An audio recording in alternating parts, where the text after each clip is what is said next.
Hey guys, Josh from soccerreviewsforyou.com, bringing you my review plus on-feet video of the Nike Roshe Tiempo 6 sneakers. Now, of course, like I just said, this is a casual wear sneaker, not actually a performance product, but as you can clearly see if you're familiar with Nike's product line, this is a Roshe sneaker inspired by the Nike Tiempo Legend 6. Has a leather upper, it has the internal support cage, and it has the same general styling as a pair of Nike Tiempos, and it's actually a pretty good quality sneaker for the $130 retail price. So in today's video, we are going to take a closer look at the shoe itself. We're going to talk about the quality, the general looks of the shoe, as well as how they fit and feel on feet. So if you are interested in learning more, stick around and watch the entire video. If you're interested to pair these for yourself, there'll be a little pop-up on screen as well as a link down below in the description. That'll take you to the review page on my website where you'll find buy it now links with exclusive SR4U coupon codes, or you'll be able to pick these up in multiple colorways below their normal $130 retail price. So again, if you're interested in a pair, pop up on screen, link in the description, go ahead and check it out. And with that being said, let's get right into the review. The first question that everyone seems to ask when I talk about a soccer-inspired sneaker is whether or not you can actually buy these to play soccer in. And the simple answer to that question is I wouldn't necessarily recommend it. This is designed as a casual wear sneaker, and with this Roshe bottom that is pretty much just straight up foam, you don't have any rubber here. It's not really a true cushioning setup. This is kind of just a dense foam, and then the majority of your cushion is coming from kind of a softer, spongier insole. Again, just traction and stability wise, you're not getting much from this outsole. If you really wanted to juggle in the shoes, because it does have the leather upper, that actually feels okay. But in terms of buying these as kind of a replacement for indoor soccer cleats as an example, probably not the best idea, but you can do whatever you want once you have the shoes in your possession. So as you can pretty clearly see, again, if you're familiar with Tiempos, I have a pair of Legend 6s right here. It's pretty much the same design for the upper. It's not the exact same materials, although this does feature a leather upper that is much better quality than I was honestly expecting. It's very soft, super comfortable on feet. They even went as far as to incorporate the internal support cage inside, which you can see on the upper, which I think is a cool little detail. But obviously little things like the suede in the actual Nike swoosh as well as at the heel are more kind of premium, I guess, aesthetically pleasing features as opposed to more performance-oriented features. You're also going to find that the tongue is completely separate. It just has a regular tongue, although they do maintain the dual lace hole lacing system, which I think is kind of cool. And the tongue itself is even made from leather. Even the actual heel liner is a super nice suede material. And then they added the little gold detail there with the pinstripe that's painted going along the edge like you would find on an actual pair of Legend 6 shoes. So I just think it's a really good quality shoe, especially for the $130 retail price.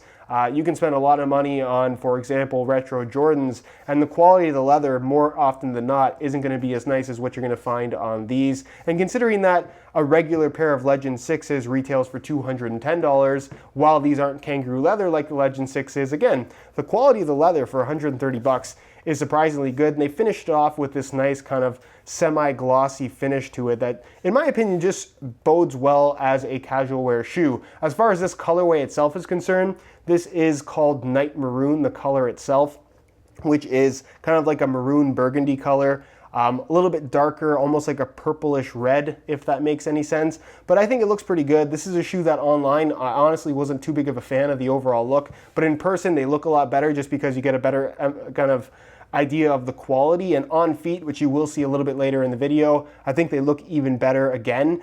And then of course the suede itself is more of like a red color, but still accents really, really nicely. You do have the wax laces here, or wax finish laces that are in the same color as the leather upper. And then the actual insole, which I'll just pull out for you really quickly. It's pretty much just the straight up Roshe Run bottom setup. So you have this kind of super soft, kind of spongy foam sock liner, or insole if you want to call it that. It has no liner, it's just straight up foam, so you technically can wear it barefoot. I've done it before with Roshe runs. I'm not sure it's the best idea with these just because it's leather and it's going to absorb more sweat and potentially stink a lot, but nonetheless, very comfortable. This is really where the majority of your cushioning is coming from, but it's sufficient as a casual wear sneaker. And then the bottom, it's a white Roshe run bottom, nothing too crazy, very, very straightforward. Again, just straight up foam. It does have kind of like a waffle traction pattern here on the bottom, but it is just straight up foam. There's no rubber here, there's no grip, but it tends to be pretty durable for being just straight up foam. So again, as kind of a value proposition for a soccer inspired sneaker, especially one that looks as premium as this one does, I think the $130 retail price is pretty reasonable. And again, if you check out the review page on my website, you can use an SR4U coupon code and get these below 130 bucks, which basically makes them the same price almost as a pair of Roshe runs. So depending on what you like, definitely worth considering. Let me know what you guys think of these though down below in the comment section. Do you like how they look? Why or why not? And with that being said, let's move on to the on-feet portion of the video so we can get a better idea as to how these shoes fit and of course what the sizing is like. All right, so here is a look at the sneakers on feet.